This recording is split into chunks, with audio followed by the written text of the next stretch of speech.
It's dead, Grandpa. Dead. Marco's voice, sharp as a shard of glass, sliced through the warm, yeasty air of Caruso's bakery. He held up the heavy earthenware crock, its sides stained with decades of life. Inside was the sourdough starter, the mother dough that Salvatore Caruso had nurtured for 50 years, a living inheritance from his own father in Sicily. With a grunt of disgust, Marco inverted the crock over a large industrial trash can.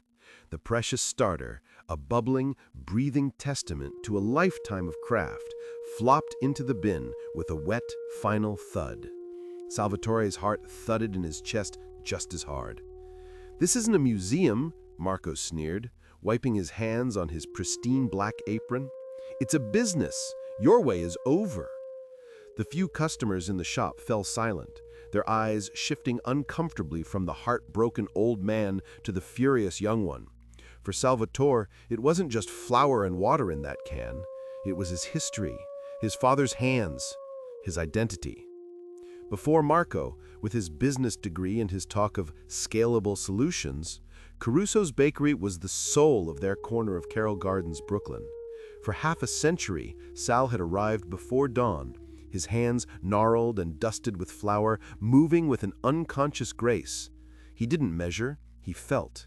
He understood the dough not as an ingredient, but as a living thing that responded to the humidity in the air, the warmth of the day, the mood of the baker. The scent of his baking bread was the neighborhood's alarm clock. The crackle of the crust on his semolina loaf was its soundtrack. He knew his customers by name, knew which ones liked their focaccia with extra rosemary and whose children would only eat the ciabatta. He wasn't just a baker, he was a custodian of comfort, a pillar of the community. The respect he commanded was not loud, but it was deep, earned one perfect loaf at a time. That bakery was his world, a world built on patience, tradition, and the quiet dignity of honest work. That world began to crumble the day Marco took over the finances. "We have to modernize, Grandpa, or we'll die," he had argued, spreading spreadsheets across the flour-dusted wooden table. The changes came swiftly and without soul. The sacks of stone-ground flour from a small mill in Pennsylvania were replaced by pallets of a generic pre-mixed blend. The slow, patient process of natural fermentation was jettisoned for commercial yeast and chemical dough conditioners that promised a faster rise. Marco even installed a sleek stainless steel digital oven that baked with sterile electric heat, rendering the magnificent old brick oven in the basement the very heart of the bakery, cold and silent. Salvatore was relegated to the sidelines, a relic in his own establishment. He was told to sweep the floors or wipe down the new glass displays. His advice was dismissed as nostalgic nonsense. The new bread was uniform, bland, and characterless. The old customers, after a few polite but disappointing purchases, stopped coming. They missed the smell, the taste, the man who had served them for a lifetime.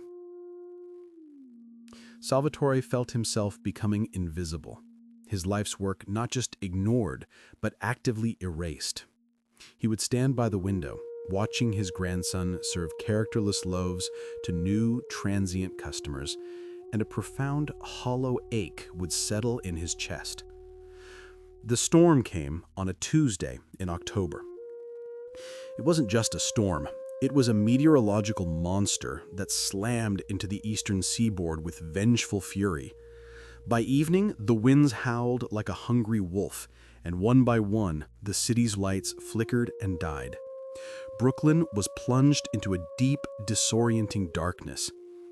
In the silent bakery, Marco stared at his dead digital cash register and his cold electric ovens, his face illuminated by the frantic beam of his smartphone's flashlight.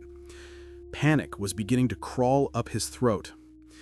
The next morning, he had the single biggest order of his career, the bread for the wedding of a city councilman's daughter.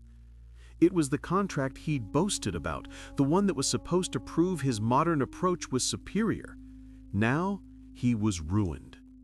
Without power, his entire efficient, streamlined modern bakery was nothing more than a cold, useless box.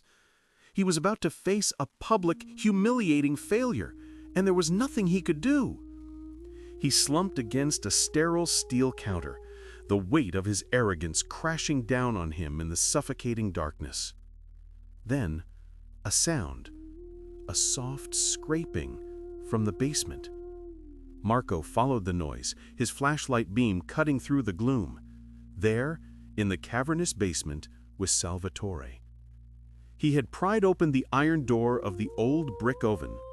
By the flickering light of a single candle, he was working. He hadn't thrown out all of the starter. Like any wise man, he had kept a small piece of his heritage hidden away, safe in a cool corner of the cellar. Now, he was feeding it, bringing it back to life. With no scales, no timers, no machines, Salvatore worked by the ancient light of fire and instinct. Marco watched, mesmerized, as his grandfather's hands, so recently deemed useless, came alive. They moved with a powerful, rhythmic grace, kneading a massive mound of dough on the old wooden bench. The only sounds were the crackle of the oak burning in the oven's belly and the soft, rhythmic press and fold of the dough. Sal worked through the entire night, a silent, focused maestro, conducting a symphony of fire, flour, and water. He was not angry, not resentful. He was simply doing what he was born to do, honoring his craft in its purest form. He was saving the family name, not for Marco, but for himself. As the first gray light of dawn broke through the basement windows, the air was thick with the most incredible aroma Marco had ever smelled. Rich, nutty, complex, and deeply comforting. On the cooling racks were dozens of loaves of bread, each one a masterpiece. Their crusts were a deep caramelized mahogany, their surfaces blistered and beautifully imperfect. They were alive.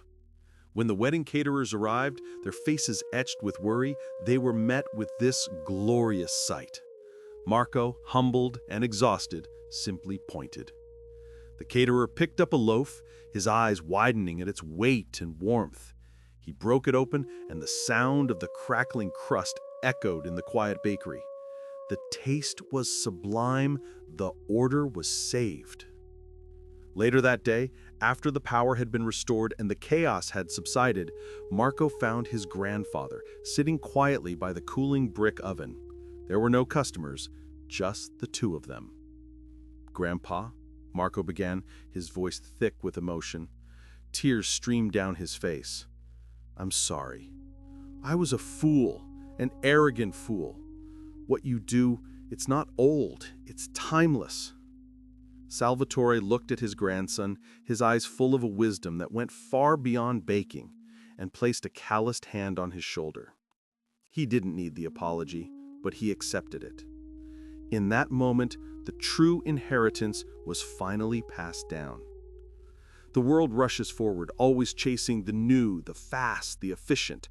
But that night, in a dark bakery in Brooklyn, a timeless truth was baked into every loaf. Some things of value are not meant to be scaled or optimized. They are meant to be preserved. True mastery, passed down through generations, has a power and a soul that no machine can ever replicate. It is the light that guides us when all other lights go out. If this story touched your heart, please consider subscribing to our channel for more tales that celebrate the enduring strength of the human spirit. Thank you for listening, and take care.